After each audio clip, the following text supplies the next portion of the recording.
How you going, people? Well, man, I can't believe it. As soon as I posted those videos of Amber Guyger's testimony, man, I was getting immediate hate. I mean, there's so much hate out there that wants to see this woman burn in hell because she made a tragic mistake like none of us has ever made a mistake. And I've said from the jump street, this is not about color. A lot of people, it is about color. A lot of people want it to be about color. But she didn't know he was black. If it had been a white guy, it wouldn't have mattered. I mean, this is not about color. So, there's a lot of things that are coming up now. Now the civil attorneys are talking, and now they've got a lawsuit against Dallas PD, and the police chief's out there, Dallas police chief. I'm going to cover a lot of things here, but hang around till the end, because at the end, I'm going to play the brothers' impact statement. And I think it's called victim impact statement is what they normally call it. And this is where basically everybody gets up there and goes, "You took from me, and I hope you burn in hell, and I'm missing in it." And I want to play his tape at the end because this is a good dude.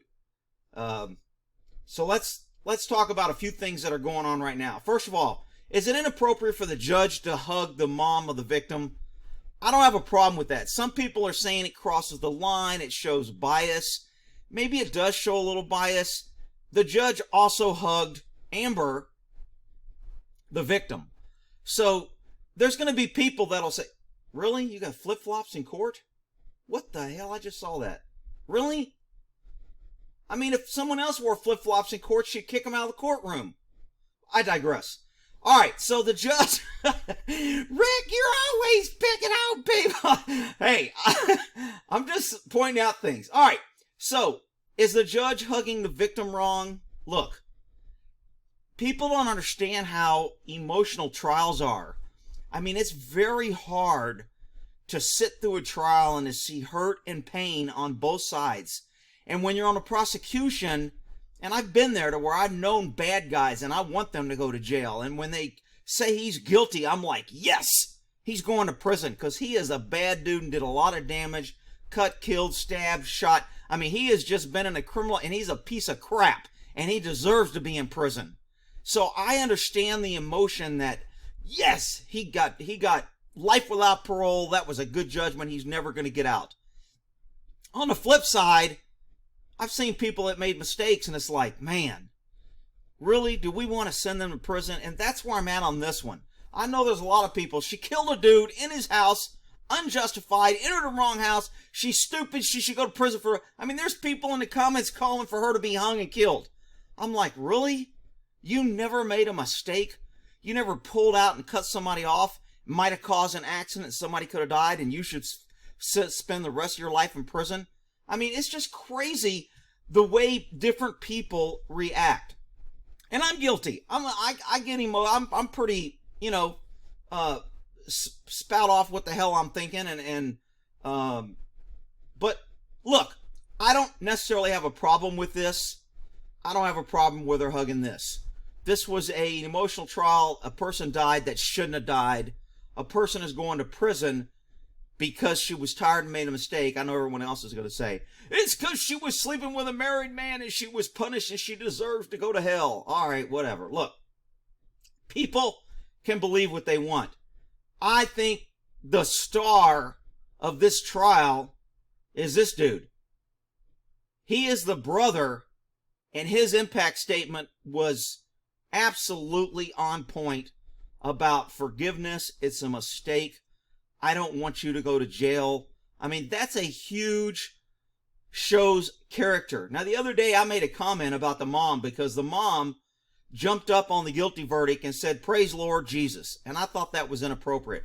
I thought it was wrong to celebrate another life being ruined over this already tragic situation. And I get it. She's a mom. She lost her son. Rick, if it was your son, you would feel the same. I don't know if I'd feel the same way. It's his brother. He doesn't feel the same way. He's not rejoicing and happy about it. So now what I really want to cover is the civil trial and how these people who are claiming now victory, don't realize that they hurt the civil trial. Dallas PD and Dallas government should pay for this. This is Dallas. That's why Dallas fired her so quickly. Dallas fired her almost immediately after the shooting because they knew we've got to distance ourselves. We're going to lose this lawsuit. Dallas PD has a policy that came out in trial that she is on duty 24 hours a day, which means she was on duty when she fired, which means Dallas is liable. And what everybody was cheering this DA that was being a jerk and telling her she ignored policy and she followed policy on the shooting and ignored it on the first aid. They don't realize that he was damaging the civil trial. He was damaging the liability for the government. He was helping Dallas PD and the Dallas government, because now in the civil trial, guess what's going to be Exhibit 1? Right here in the trial, Your Honor, and ladies and gentlemen of the jury, we told you that she violated policy. She did not follow her training. We are not liable. It's not our fault. Our training is good. We have high standards. We don't hire people just because they're cute little, because they're sexy, because they've got blonde hair, because they're women, or because they're black, or because they're Hispanic, or because they're gay, or because of whatever other the protected class that get jobs, not because of qualifications, but to fill quotas, to make check marks. This ought to be the point of this case. Now, the mother gave a statement to the press saying this isn't over. This is a training issue. We need to see changes in training. Now, I don't know if she's fully aware of what she said is true. She's probably focusing on, we need to give more people training like this so this doesn't happen. This isn't a Amber training case. This isn't a Dallas PD training case. This is a nationwide police government training case on government not holding people accountable, on government allowing people to use force unjustly and kill people and then rule it justified. There are cops every day shooting unarmed people saying, I thought he had a gun. Oh, okay, it's justified because your fear is reasonable. Because the Supreme Court has ruled that you must judge yourself in the shoes of the officer with the same, which they did not do in this trial. They did not put cops who have been in shootings on a stand and to say, if you'd have walked in your house or what you thought was your house and saw a man and he charged you and you pointed a gun and told him to stop and he came at you, would you have shot? Every cop would have said yes. And that would have been a not guilty verdict. They don't want to hear that and they don't want to talk about that because they want, this mob. Let's get a mob and go bring her out to a tree and throw a rope around her neck and hang them. And, and unless the sheriff rolls in with a posse to stop them, then that was justice. That's what this trial was. I'm not saying Amber was innocent and shouldn't be held accountable. Everybody wants to make it like I'm protecting her and I think she should walk because she's a cop and I'm just a bootlicker. Whatever, people. Listen to what I'm saying. This is a government accountability issue. They hired Amber because she was a female. They passed her through the academy. They passed her through FTO. They couldn't hire her. They couldn't hold her to standards. They couldn't discipline her because they would be scared of being called sexist, because she could sue them for picking on her because she was a female, because she was a minority, because they don't like females. And the same things happens with black officers, and it happens with Asian officers, and it happens with gay and lesbian officers, because you can't hold people accountable. Now, I'm going to be called a racist by everyone because I'm speaking the truth here, because truth is the new hate speech, especially for YouTube. So if they take this video down, it'll be copied to Bitchute to where they don't censor everything, and you can watch it there. But I'm telling you, the mother is more right than she knows. She doesn't even know how right she is. She doesn't know what she doesn't know. Her son is dead because of quota hiring. Her son is dead because our government hires incompetent people that shouldn't be in the job, but we want to make it PC. We want to be representative. We want to hire people of low standards so we can say, see, we have female officers. See, we have black officers. See, we have gay officers. That is the hiring issue. That is the training issue. That is a standard issue in government. That's what the mother and her defense team need to attack, and they'll win. And there'll be a lot of people that will testify. They'll have witnesses coming out of the woodwork saying, absolutely, the PD hires people who are not qualified. They retain people who aren't qualified, and they keep people on the job who aren't qualified because they don't want to be called racist, sexist, bigot, homophobe, whatever else the left wants to label people who want to have a standard, who want to make sure that things are equal. So this woman is right on her. It's a training issue, but it's not an Amber Guyger, and it's not a Dallas police. It is a mindset of government that we need to hire quota hires, and we can't hold them to the same standards. And then because we hired her and kept her because she was a female, and we wanted to be inclusive, and we wanted to show how wonderful and open and non-biased we are, we set her up to fail. We put her, I mean, anybody that watches her testify would have to ask themselves, how can a 5-year veteran on a specialty team that was picked out of all the officers in Dallas to be on this team where only 5 people were on this team, and that's how she testifies? She looked weak. She looked confused. She looked scared. She looked like a fish out of water, which is why she needed more representation and somebody defending her, because that's why she got found guilty. But I'm not saying she was innocent. I'm saying if we have a court of law that is out for justice and honesty, then let's be honest. Let's not just find people guilty because it makes people feel good. Oh, did I mention that there were still riots and protests in Dallas last night because they weren't happy that she didn't get enough time, because she didn't get the death penalty, because no amount of appeasement to a mob is ever going to satisfy them, which is why we shouldn't have justice and trials for a mob. So this civil case is going to be good. I might do some more on a civil case if we come out. The judge hugging the mom, I personally don't have a problem. Some people are saying it shows bias. It's wrong. I don't have a problem with her hugging Amber. She understands that, hey, you made a mistake. You got to pay. You got to go. I think the judge even gave her a Bible. I'm waiting for the left to come out. But remember, the judge is a black female, so she gets the same quota protection that I'm talking about. You can't say too much about her or you'll be called racist or sexist. So she handed her a Bible. Well, I'm waiting for the left to come out and say, church and state, the state should not be pushing. I don't have a problem. Me personally, I don't have a problem. But, you know, if you allow this, then you must allow a Muslim judge to hug a Muslim defendant and give them a copy of the Quran. Well, Rick, you can't say that because, look, I'm all about, look, I don't care if you want to make the rules. I just care about them being fair. I like things being done equal.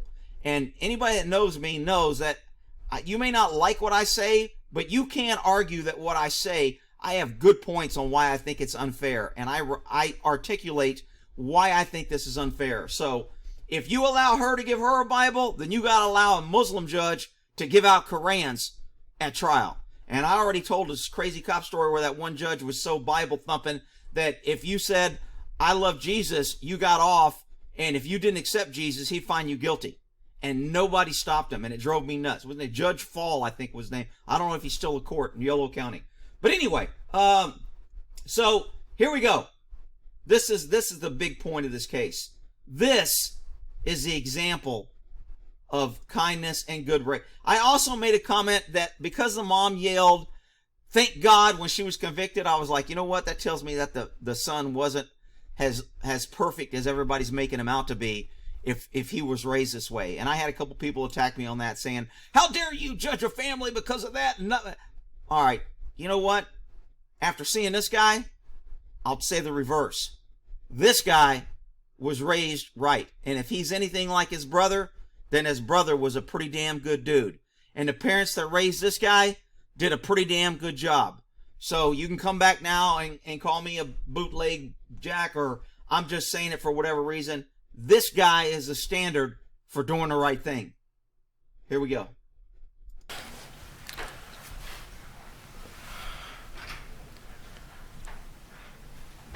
I don't want to say twice or for the 100th time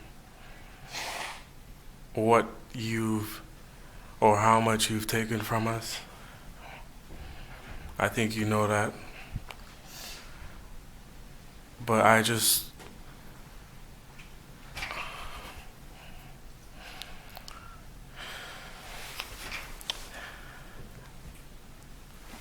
hope you go to God with all the guilt, the bad things you may have done in the past. Each and every one of us may have done something that we're not supposed to do. If you truly are sorry, I know I can speak for myself. I forgive you, and I know if you go to God and ask Him, He will forgive you.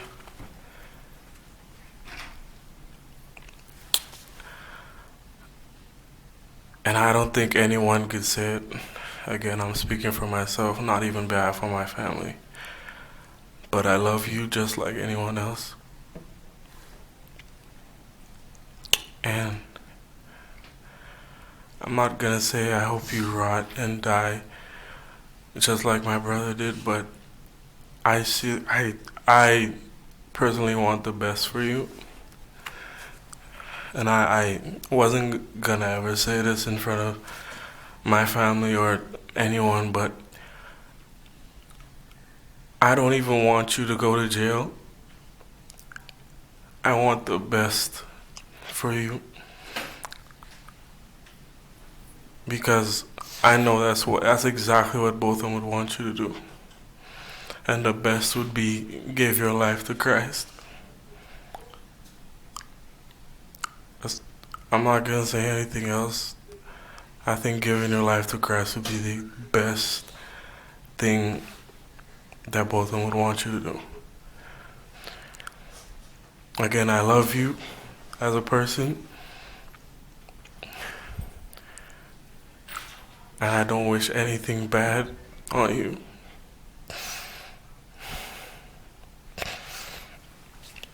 I don't know if this is possible, but can I give her a hug, please? Okay, so this dude, this is a good dude. Okay, I would stand next to this dude. I'd fight next to him in a foxhole, and I would defend him to the death if I saw this guy in trouble. Because this is a good dude, people. And, you know, he's going to go over and want to hug her, and I want you to watch. People are, and there's going to be some people that's like, oh, he's playing in the can. I mean, there's always going to be people that's going to find the negative. I ain't got nothing negative to say about this dude. This is a good dude. So he really wants to go hug her to give forgiveness because he's been holding this in. And I want you to watch the speed and the quickness that Amber rushes to him, because I think Amber needed this hug as much or more than he did. Please? Yes.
Okay, so there's going to be people that are going to, and I mean, to me, that hug was, both these people needed that, and I got no problem with it.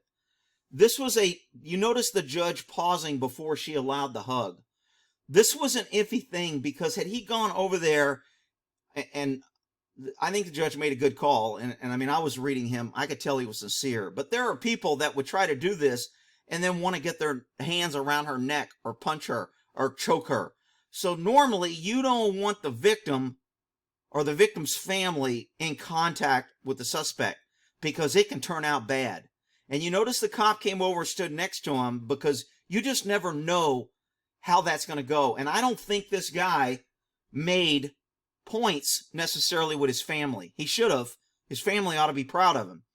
But their anger may be so bad right now because everybody, suffers and goes through different levels of anger and bitterness and resentment and all that when you have loss. So there's different ways to mourn a loss. He's mourning it, I think, healthy way. The family may not be where he's at right now. So he may have not made points. He may have made points. But this was a very iffy call for the judge to allow a victim's family to come in contact with the person that killed their family member. I think the judge made the right call. So again, I've always said from the jump street, this case has so many tentacles that cross over so many areas. And there are people that just see this as, she's a cop and she should burn and she killed a black man and she was white and she knew it and she was a racist and she hated him. I mean, people like that, I just got no freaking time for. And people that want to promote like that, like YouTube and Dallas and all these other liberal cities that love hate and that love that division, they love that attitude. I got no time for it. This dude, I've said it, I'll say it again, is a good dude.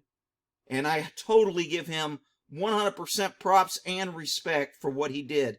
And I would probably make a prediction that they will communicate and may become close while she's in prison. Rick, you can't say that. I'm just saying, tragedy, I've seen it do some crazy things in my life. And sometimes it brings people together that you would never guess. So, anyway, we'll end that there. That's kind of the aftermath that's going on. The civil suit will be coming next. If there's something that really comes up and they start covering the civil suit, then I'll try to cover that. But that's where the money comes in. That's where Dallas and government and this DA that everybody was cheering, this is where they all gather around and circle the wagons around government and how good they are and how they're training, and they'll be pulling out policies and this. And the Dallas police chief's already out there saying, oh yeah, we're going to change policy and build trust with the community. Really? You're going to build trust? I don't know how you're going to build trust. I don't know how any cop across the nation is going to build trust. You guys are shooting chihuahuas, saying you're inferior life. You're killing people left and right. When you shoot your gun, you're shooting 40 and 50 rounds at one person. You're shooting honest people and killing them, and it's all being ruled justified, and you were inferior life. And somehow in this case, it didn't apply because she was a cop on duty per policy, and that would be my argument in a civil trial. All these other cops are cleared, and she was on duty and she shot a guy, and now all of a sudden you're saying, oh, well, she violated your training and she didn't follow policy, and the police chief's going to change the policy on medical aid. There ain't going to be no policy on medical aid. You can't require people to do certain things. Just like the Supreme Court said cops have no duty to act. When cops get sued, it's because they act. That's why most cops don't give first aid. If you don't like it, change the law and give cops immunity, or give anybody immunity if they try to give aid. So unless you have those laws, then don't sit here and try to point fingers. But I digress. I don't want to end it. I wanted to end it on this guy being a good dude. This was a great impact statement. This is probably one of the best impact statements I've ever seen. Normally, impact statements, the family gets up there and trashes the victim. I hope you rot in hell. You're the worst evil person you took from me, and I hope you feel the pain that I feel. And it just gets brutal. And I'm like, Jesus, man, you got some serious anger issues. This dude, I'll end with that, is a good dude. All right, we'll end that there.